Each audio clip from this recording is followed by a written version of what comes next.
هبون گلک افریقا جنی کو حزوال هندی بکو اکود بیشن زارو بنا کفته بر روزی کو میجا گلک جانه 24/4/2024 هم جا روزا که کو بیشن را چهارشنبه ایت هبوینه کو متأخیر کری و کی ما گود هنده کمنا 20 هیوان 21 هیوان 23 درسته تو بکه 24 بس کتو بری وقتی زارو کی بدر خسرا و میجوی اوه تاوانه اوه زیانه که گلک مازنه بزارکی بجام اوت هولهان دای می باق می تگاهندی و می گویی اولی جیان زارت کدت مترسی دا واجب خو کد بیشینیت لیوا بوینو زانو کو مترسی دا بله هبوین خیزان هات بندف هوا وان چند روزین بوری بوی تاریخ افریقا کد آخر جی هوا کربن بری وقت جی زارو که وان ایل اروپایی دا ببید بله گلک هبوینه هولا هندي داية كوبين يعني كوبين ميجودا بس وكي ما قلتي هزر بيرتوا بابون كوب هيفي خدت عالوة بانجي قلتي فلان كاسي حفت هيفي بو تشلنات يا فلان كاس هشت هيفي بو تشلناتنا هر زاروك فرق الشيدي وبهم مشكلة في مطرسية وزيانة بو أبدو جالك هولا هندي هداي يا هندي هداي كوب في ميجودا بس ما كنت بجن ما أبد ام قبيلنا كاين تشينكي ام بخوب ام عالم دي ساخ كاين ام نساخنا كاين ام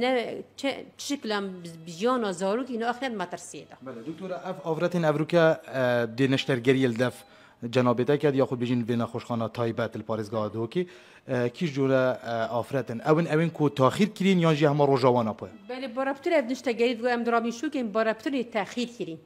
يعني كادي سرجيانا ويزاروكي ابد چنكي بوچي هندي تمام بيتا چل اسبوعي گله باشه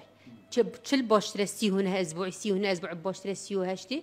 كيم ترسيو هاشتي جالكات ما ترسيده باشه دكتور سپیدی ورتا نها چند زاروک جدایک بوینه النخوشخانه و چند دیدی ماینه کوهین نشترگری بوکن بله بخدي بخكتو احصائيات صحكي همي خاستا دي جالك هبن اكيد يعني يتشكي طيبات يعني نخوشخانه كنت بيجني عمجي بمالم يا حسب ام او لازم او هر هندرين ما بجردا ان كاتشن حالاتاري اتشي بوينه بس با بكون بيجن عددك موازنه جالك يعني احتمال جه تصادف بين نخوشخانه بوینه سپیدی خانه تقریبا ودبنا نزدیک 8 کا 9 کا بله دكتوره دومای بسیار جنابت بكم واكو جنابت زانید اجلای تندرست هر ربریا تندرستی جی اف یا سایهات یکو قدغه افراد بشدن کو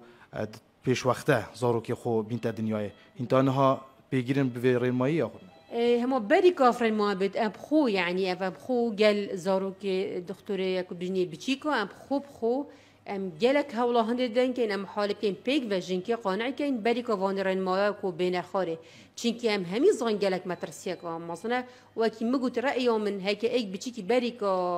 وقت بدرخيت او تاوان طبدان يعني كنت بيجن كوچارا سرا نخش كي افريكا الباريزغا دو كي عندك بزيشك هبن بيكاري بكنو بيش وقتها بتونك دم زارو كي بيت